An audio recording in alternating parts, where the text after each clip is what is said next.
Assalamualaikum warahmatullahi wabarakatuh. Berjumpa kembali dengan saya tentunya di cerita horor. Bagaimana kabar kalian? Semoga baik-baik saja ya, dan dijauhkan dari berbagai mara bahaya. Amin. Nah, bagi kalian yang belum subscribe, silahkan subscribe terlebih dahulu supaya tidak ketinggalan cerita-cerita seram selanjutnya. Nah, di video kali ini saya akan membawakan cerita.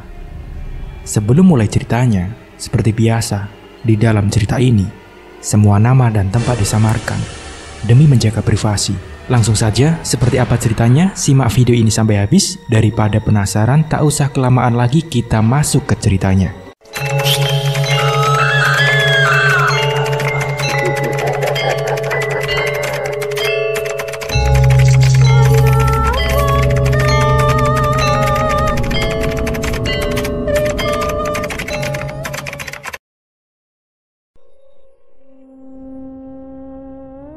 Kali ini, saya ingin menceritakan kisah pengalaman Putri yang tinggal dengan budenya di salah satu kota besar di Yogyakarta. Putri dilahirkan dari keluarga yang pas-pasan. Ia sebagai anak pertama dan mempunyai 4 adik. Sementara orang tuanya sebagai buruh serabutan yang membuat Putri akhirnya putus dari sekolah. Dia sekolahnya hanya sampai lulus SMP, tapi Putri dikenal di lingkungan. Dia tinggal sebagai seorang anak yang tekun belajar, yang rajin, yang sekaligus bisa menguasai semua pelajaran. Bukan hanya pelajaran formal, tapi pelajaran agama yang diikuti di salah satu pesantren. Walaupun dia itu tidak menjadi santri di situ, tapi dia ikut mengaji di pesantren tersebut. Karena tempat tinggal Putri ini memang tidak jauh dari pesantren. Sampai usia Putri hampir 16 tahun, dia yang tidak bisa melanjutkan sekolahnya karena faktor ekonomi, dan dia memilih untuk bantu keluarganya dengan cara ia menjadi buruh cuci di salah satu rumah tetangganya. Tapi karena orang tuanya yang tidak menyetujui pekerjaannya tersebut, akhirnya Putri berhenti dari pekerjaan itu tepat di hari raya. Dan kata orang tuanya, budenya ini akan berkunjung ke rumahnya. Budenya Putri yang mempunyai anak satu, tapi anaknya itu sudah tiada dan meninggal beberapa tahun yang lalu, sewaktu Putri lulus SD. Nah, tepat di hari raya, Putri kedatangan budenya, berbincang-bincang dan menceritakan kisah pilu anaknya yang meninggalkan 4 tahun yang lalu, sewaktu anaknya itu baru kelas 1 SMP. Meninggalnya itu saat dia pulang sekolah dengan mengendarai sepedanya. Saat keluar gerbang, tidak menengok kanan dan kiri. Alhasil, ketabrak mobil yang melintas dengan kencang sampai terseret beberapa meter yang membuat anak budenya ini harus dilarikan ke rumah sakit. Sempat dirawat beberapa hari, namun karena darah yang keluar dari kepalanya tidak kunjung berhenti, membuatnya terus-terusan kekurangan darah sampai akhirnya nyawanya tidak tertolong. Nah, tujuan Bude dan Pak D-nya Putri ini berkunjung ke rumah, salah satunya untuk silaturahmi. Tapi di balik silaturahminya ini, budenya yang mendengar Putri yang putus sekolah yang sudah hampir 1 tahun tidak melanjutkan ke jenjang sekolah selanjutnya. Budenya ini mengajak Putri pergi ke Jogja agar diasuh olehnya dan bisa melanjutkan sekolah menengah atas. Orang tuanya Putri waktu itu tidak bisa menjawab secara langsung. Dia menanyakan ke Putri, "Putri, bagaimana menurut kamu? Kamu mau ikut sama Bude Pak D?" Kata orang tuanya. "Putri mau, Bu. Tapi Ibu sama Bapak tidak keberatan kan Putri ikut Pak D? Nanti adik-adik gimana?" Jawab Putri. "Itu urusan gampang, Put," jawab ayahnya. "Terus nanti Putri di sana sama siapa?" Tanya Putri lagi. "Ya, sama Bude dan Pak D. Putri anggap saja Bude ini orang tua kamu," lanjut orang tuanya. Budenya pun ikut menimpali. "Gak usah kamu pikirkan, ikut sama Bude, ikut sama orang tua kamu. Bukannya Bude gimana-gimana, tapi Bude ingin kamu menjadi orang sukses yang bisa bantu keluarga. Suatu saat nanti, kamu sudah lulus sekolah, setidaknya bisa mendapatkan pekerjaan yang layak. Daripada seperti ini terus, kamu gak sekolah, hanya di pesantren, dan kamu juga kerja kan? Kata budenya. Iya sih, tapi bapak nggak ngizinin, jawab Putri. Ya iyalah, siapa juga yang mau melihat kondisi anaknya itu sebagai buruh cuci. Ya itu, memang benar itu bisa menghasilkan uang, bisa membantu bapak ibumu. Tapi dengan pekerjaan seperti itu, kan tidak baik untuk anak seusia kamu. Putri pun merenung, hanya mengangguk sembari menunduk. Putri akhirnya menyetujui permintaan budenya untuk tinggal di Jogja. Putri pamitan sama bapak dan ibunya, sama adik-adiknya, dan pesan orang tuanya. Putri, nanti di sana tinggal sama Bude dan Pak D. Kamu jadi anak yang patuh, jangan bikin Bude dan Pak D kecewa. Kamu juga harus rajin dan tekun belajar. Terus jangan tinggalkan sholat 5 waktu. Dan seperti yang biasa kamu lakukan, yaitu puasa Senin Kamis. Kalau senggang waktunya, kalau kamu gak ada tamu bulanan. Ucap ayahnya kembali. Iya pak, iya bu, jawab Putri. Nah, sore harinya, akhirnya mereka berangkat ke Jogja meninggalkan keluarga Putri. Sampai di Jogja, beberapa minggu memang belum ada pendaftaran siswa baru. Sampai akhirnya 1 bulan di Jogja ada pendaftaran. Putri didaftarkan di salah satu sekolah menengah atas di Jogja. Selama menunggu tahun ajaran baru, Putri hanya ada di rumah budenya. Rumah yang kamarnya itu sampai ada 8 kamar, dan semuanya kosong, hanya diisi dengan barang-barang bekas. Hanya ada 3 kamar yang terisi. Yang pertama, kamar budenya. Yang kedua, kamar Putri. Nah, kamar yang ketiga itu pernah dihuni oleh anaknya yang perempuan yang sudah tiada. Namun ada 1 kamar yang tidak terpakai, kata budenya. Di dalam kamar itu tidak ada apa-apa. Cuman kamar itu memang jarang dibuka. Ya, kalau kamu mau bersih-bersih ya biarin aja. Kamar itu gak usah dibersihkan, biarkan tidak terpakai. Dan kamu juga jangan masuk kamar itu ya, kata budenya. Jadi selama 2 bulan di rumahnya Bude dan Pak D-nya sudah menganggap Putri seperti anaknya sendiri. Putri sering pergi ke tempat-tempat hiburan. Baru kali pertama Putri menikmati masa-masa liburan sebelum dia sekolah. Sampai singkat ceritanya, Putri yang melanjutkan ke jenjang menengah ke atas tetap seperti biasanya, dengan belajarnya, dengan ibadahnya. Putri yang sudah 1 tahun tinggal bersama budenya, tepat hari ini adalah Hari Raya Idul Fitri.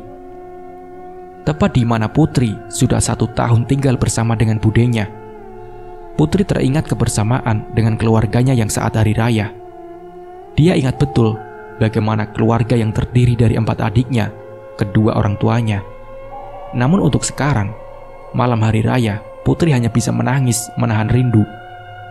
Putri yang menangis di dalam kamar dihampiri sama budenya. Kamu kenapa, Put? Kata budenya. Putri kangen sama adik, sama bapak dan ibu di kampung, Bude, jawab Putri. Iya, beberapa hari nanti kita ke sana. Ini kan baru Hari Raya. Malam ini aja Pak D sama Bude banyak tamu. Nanti kalau udah senggang, ya nanti Putri pulang sama Bude sama Pak D, ucap budenya. Putri mengantuk. Beberapa hari setelahnya, mungkin 4 hari setelah Hari Raya, Putri serta Pak D dan budenya berangkat ke kampung, ke tempat tinggal orang tuanya Putri. Putri yang begitu kangen sama orang tuanya, sama adik-adiknya, sampai di sana dipeluk sampai nangis-nangis. Ibu, adik, Putri kangen, Bu, isak Putri. Putri yang kangen dicampur dengan kesedihan, orang tuanya yang memeluk dengan tangisan. Kamu baik-baik saja kan, Nak? Kata ibunya. Iya, Bu, Putri baik-baik saja kok, jawab Putri. Putri yang 1 tahun tinggal dengan budenya membuat kondisi fisiknya berubah. Secara fisik yang tadinya agak kurusan, semenjak Putri tinggal sama budenya, semuanya serba tercukupi, membuat Putri agak gemukan dengan keadaan yang lebih segar. Orang tuanya senang sekali melihat kondisi Putri yang sehat dan lebih segar serta lebih cantik. Singkat ceritanya, Putri berangkat lagi ikut sama budenya untuk melanjutkan sekolah.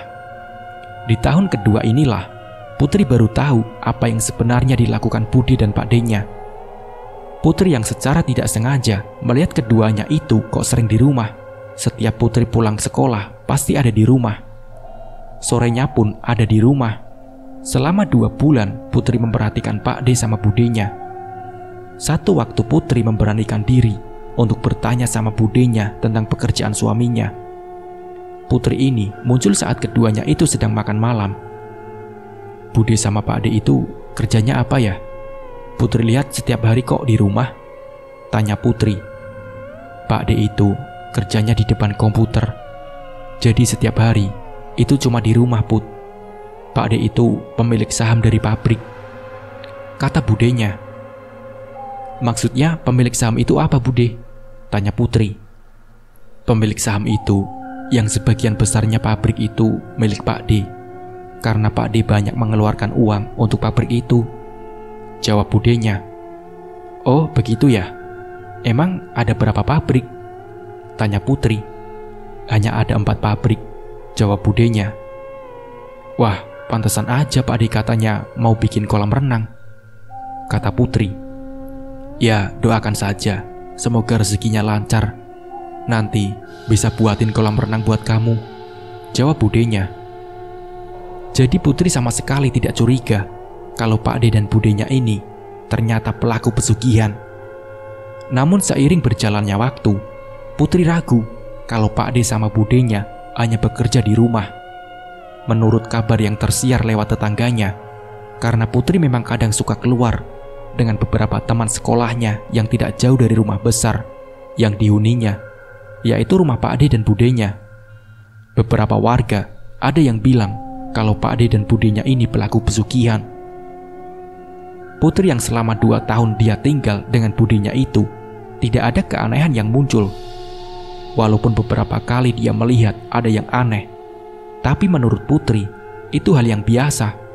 Karena ia sebagai orang yang mempunyai adat dan budaya, ketika malam tertentu, apalagi malam Jumat Kliwon, memberikan sesaji itu hal yang biasa. Walaupun secara perilaku sehari-hari itu tidak baik, tapi ya sebagai orang yang beragama, menghormati adat orang-orang dulu yang suka memberi sesaji, suka mendoakan orang-orang yang sudah meninggal itu sudah hal yang biasa. Nah, Putri pernah melihat Pak D dan Budenya ini masuk ke dalam kamar yang memang Putri tidak diizinkan untuk masuk. Awalnya, Putri hanya menganggap itu hal yang biasa. Terserah Pak D Budenya mau berbuat apa di kamar tersebut. Namun saat Putri sudah naik ke kelas 3, dia sempat pulang lagi ke kampung halamannya, ketemu dengan orang tuanya dan juga dengan adiknya. Adiknya yang merasa iri karena melihat Putri yang sangat senang, tapi Putri tidak melupakan bagaimana keluarganya. Budenya yang setiap kali datang tanpa sepengetahuan Putri, yang selalu memberikan uang ke orang tuanya Putri untuk kebutuhan adik-adiknya Putri, yang memang secara kehidupan itu jauh lebih baik setelah Putri itu ikut dengan Budenya. Setengah tahun sebelum lulus, Putri benar-benar mengalami hal yang tidak diduga sama sekali. Salah satunya saat semester akhir, Putri yang tidak diizinkan masuk ke salah satu kamar. Dari kamar itu pun Putri mendengar seperti suara aungan. Suara aungan hewan buas yang jelas didengar di kamar tersebut. Namun Putri yang mengingat kalau di rumah Budenya ini sama sekali tidak ada hewan buas. Tapi kenapa dengan jelas suara itu didengar oleh Putri? Putri yang merasa takut karena kamar tersebut itu di sebelah kamar Putri yang digunakan untuk istirahat. Saat Putri itu sedang rebahan di kamar, Putri semakin mendengar seperti ada suara hewan buas yang sedang mengaum sampai Putri tidak bisa tidur. Karena suara itu bukan sekali atau 2 kali, tapi berkali-kali yang membuat Putri ketakutan. Putri yang ingin keluar memanggil Pak D Budenya, tapi takut mengganggu waktu istirahatnya. Semakin larut, suaranya semakin jelas. Namun Putri malam itu daripada ketakutan, dia beranjak dari tempat tidur untuk melakukan sholat malam, meminta perlindungan, berdoa, dan juga berzikir. Saat melaksanakan sholat, suara itu berhenti. Tapi setiap kali Putri kembali rebahan, lagi dan lagi, suara itu terdengar dengan jelas. Setelah beberapa hari Putri dengar suara itu. Apa ini halusinasi saja? Kenapa beberapa hari ini selalu ada suara aungan hewan buas? Gumam Putri. Nah, minggu kedua, suara auman yang benar-benar nyata didengar oleh Putri. Tidak menampakkan diri, namun suara itu jelas terdengar, membuat Putri terkejut dan terbangun dari tidurnya. Dia langsung bergegas ke kamar mandi, ambil air wudhu dan melakukan sholat. Itu kebiasaan Putri setiap hari, setiap malam kalau tidak ada tamu bulanan. Setiap harinya, Putri tidak pernah melewatkan yang namanya sholat malam. Saat sedang sholat malam ini, suara-suara itu kadang muncul tapi suaranya sangat lirih. Sampai Putri sesekali pernah memimpikan hal yang aneh, yang benar-benar membuat dia itu sangat ketakutan. Putri memimpikan sosok hewan buas, seperti sosok harimau, yang seakan-akan bersiap untuk menerkamnya. Sudah hampir 2 bulan, dia mengalami kejadian-kejadian aneh. Di bulan ketiganya, saat Putri itu lewat di depan kamar sebelah, Putri melihat bayangan, seperti harimau yang ada di mimpinya itu, masuk ke kamar yang sering dikunjungi oleh Bude dan Pak D-nya. Siapa sih? Kok jam 1 malam lewat depan kamar, terus masuk ke kamar? Gumam Putri. Yang memang Putri tidak diizinkan untuk masuk ke kamar tersebut. Saat diamati dengan mata kepalanya sendiri, sontak saja Putri langsung loncat ke tempat tidurnya, karena dengan jelas melihat sosok harimau yang ada di dalam mimpinya itu masuk ke kamar sebelah. Di keesokan harinya, Putri nanya sama budenya. Putri mau nanya Bude, kata Putri. Iya, kenapa? Soal sekolah? Tanya budenya. Bukan Bude, soal sekolah semuanya lancar, tidak ada masalah. Tapi ini tentang kejadian aneh yang Putri alami selama beberapa hari ini. Apalagi semalam, Putri melihat seperti sosok harimau masuk ke kamar yang ada di sebelah kamarnya Putri, kata Putri kepada budenya. Kamar yang mana, Put? Tanya budenya. Itu kamar yang Putri tidak diizinkan masuk sama Bude dan Pak D, kata Putri. Kalau misalkan Putri melihat harimau malam hari, terus kamu melihat itu sampai masuk ke kamar itu hanya halusinasi kamu saja, Put. Kamu gak usah berpikiran yang aneh-aneh. Gak mungkin Bude pelihara harimau yang kayak gitu, kata budenya. Iya Bude, Putri tahu. Tidak mungkin juga Bude pelihara harimau di rumah. Dan juga harimau itu seperti ada yang di mimpi Putri, kata Putri. Sudah, gak usah dipikirkan. Kamu serahkan saja sama Bude, kata budenya. Setelah itu, Putri berangkat sekolah diantar oleh supir pribadinya. Putri di dalam mobil menanyakan ke sopirnya. Pak sopir, mau nanya boleh nggak? Kata Putri. Boleh, mau nanya apa? Kata sopirnya. Begini Pak, tadi malam Putri kok melihat harimau yang ada di mimpinya Putri. Dan harimau itu masuk ke dalam kamar, kata Putri. Oh, gini, kamu jaga rahasia ya. Saya bekerja sama Bude kamu itu sudah hampir 4 tahun lamanya. Perlu kamu tahu, sebelum Bude kamu punya pabrik, dulu dia itu orang susah. Dulu dia sering dihina orang-orang di kampung. Nah, ini yang perlu kamu tahu. Harimau itu sosok pesugihan Bude dan Pak D kamu, Bud, kata Pak sopir. Yang bener aja Pak. Masa Pak D sama Bude punya pesugihan? Kata Putri kaget. Dulu sering sekali diejek tetangga, tapi semenjak orang tuanya meninggal, kehidupannya berubah secara cepat. Nenek kamu itu dijadikan tumbal pesugihan, Put. Dulu mungkin kamu masih kecil, atau mungkin kamu juga belum lahir. Dan semenjak itu, usaha yang dimiliki Bude dan Pak D kamu memang luar biasa. Nah, setelah kejadian itu, karyawan-karyawan pabrik setiap tahun itu pasti ada saja yang meninggal. Itu juga sebagai tumbal pesugihan. Sudah banyak memakan tumbal, Put. Apalagi pesugihan itu sudah hampir 5 tahun dilakukan oleh Bude dan Pak D kamu. Memang banyak rumor Bude kamu melakukan pesugihan, dan itu bukan omong kosong.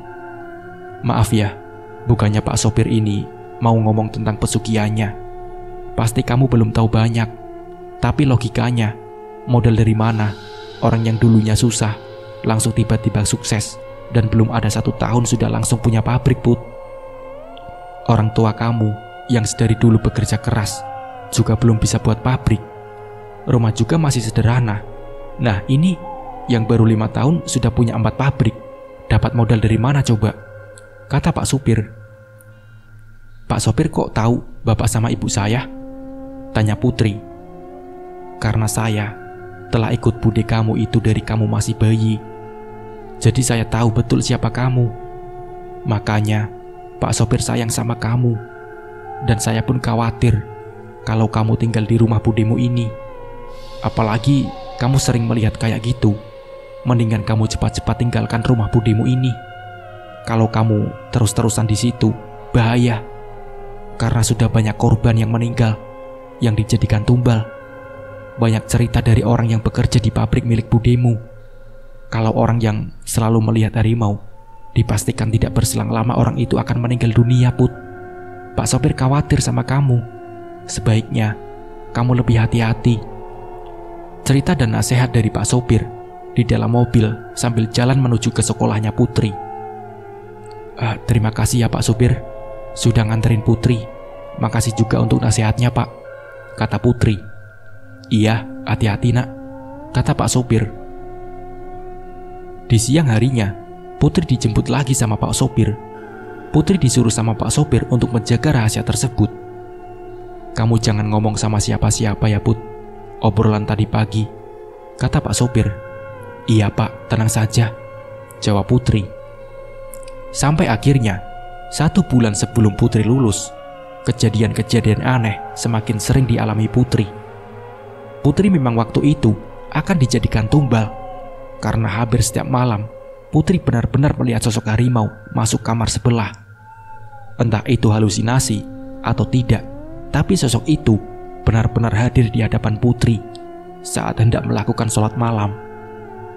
Putri yang sedang sholat dengan khusyuknya, namun dengan ketakutan, khawatir, cemas, semua campur jadi satu. Sampai beberapa hari, Putri mengalami kejadian itu yang benar-benar membuat Putri merasa tidak betah tinggal bersama budenya. Karena satu alasan, sosok harimau yang sering menghantuinya setiap malam, yang sering menjenguknya setiap malam itu membuat Putri gelisah dan juga takut. Hampir setiap malam, pasti Putri menangis di balik selimutnya. Putri, rasa takutmu yang berlebihan yang membuat kamu itu merasa tidak nyaman. Di rumah ini tidak ada apa-apa. Kamu lihat kayak gitu gak usah mikir yang aneh-aneh. Sudah, kamu tidur saja. Ntar juga hilang sendiri, kata budenya. Tapi itu bukan hanya halusinasi, tapi nyata di hadapan Putri, Bude. Saat Putri sedang sholat, pasti sosok itu ada di hadapan Putri, kata Putri. Sudahlah, gak usah dipikirkan. Sana kamu tidur lagi, kata budenya. Setelah itu, memang tidak ada apa-apa. Sama sekali tidak ada kejadian seperti seminggu sebelumnya. Namun 1 minggu setelah sosok harimau itu datang lagi, seakan-akan berusaha mendekati Putri. Muncul dengan mengangkat tubuhnya, dengan mengangkat kakinya seakan-akan sosok siluman harimau itu ingin menjangkau tubuh Putri. Yang dialami Putri selama seminggu itu, ada beberapa mimpi yang dimana harimau itu ingin menerkam Putri dalam tidurnya. Walaupun itu mimpi, tapi wujud harimau itu nyata di depannya. Putri hanya bisa pasrah berdoa, berzikir, meminta perlindungan dari Sang Pencipta. Sampai akhirnya, sosok siluman harimau itu tidak mampu menggapai dan mendekati Putri. Sampai akhirnya, Putri lulus sekolah menengah. Dia yang minta izin sama Bude dan juga Pak D-nya untuk kembali ke kampung dengan alasan ia ingin mendapatkan pekerjaan. Dengan ijazahnya dan tentang cerita dari Pak sopirnya itu, setelah 1 minggu Putri lulus, ada kabar bahwa karyawan pabriknya budenya itu ada yang meninggal dunia. Putri yang memutuskan untuk pulang ke kampung diantar sama Bude dan Pak D-nya sampai ke rumah orang tuanya. Di situ banyak cerita dan benar dugaan orang tuanya Putri. Maksud tujuannya Putri dibawa ke Jogja, diajak secara baik-baik untuk sekolah. Untuk ini, untuk itu, hanya alasan saja. Yang tujuan utamanya hanya ingin mendapatkan tumbal dari darah yang masih ada kaitannya, karena Putri sendiri masih keponakannya. Namun pada kenyataannya, justru karyawan pabriknya yang menjadi tumbal. Budenya yang mengaku kalau semua dugaan itu benar. Setahun setelah lulus dari sekolah, Putri sudah bekerja, sudah bisa membantu kedua orang tuanya untuk mencukupi kebutuhan sehari-hari dan juga kebutuhan adik-adiknya. Nah, seperti itulah ceritanya. Semoga dari cerita ini kita bisa mengambil hikmah dan pembelajarannya. Dan semoga kita semua bisa selalu istiqomah dalam beribadah, agar kita selalu menjalankan sunnah-sunnahnya dan selalu dalam lindungan Allah Subhanahu wa Ta'ala. Mungkin cukup sekian dari saya. Wassalamualaikum warahmatullahi wabarakatuh.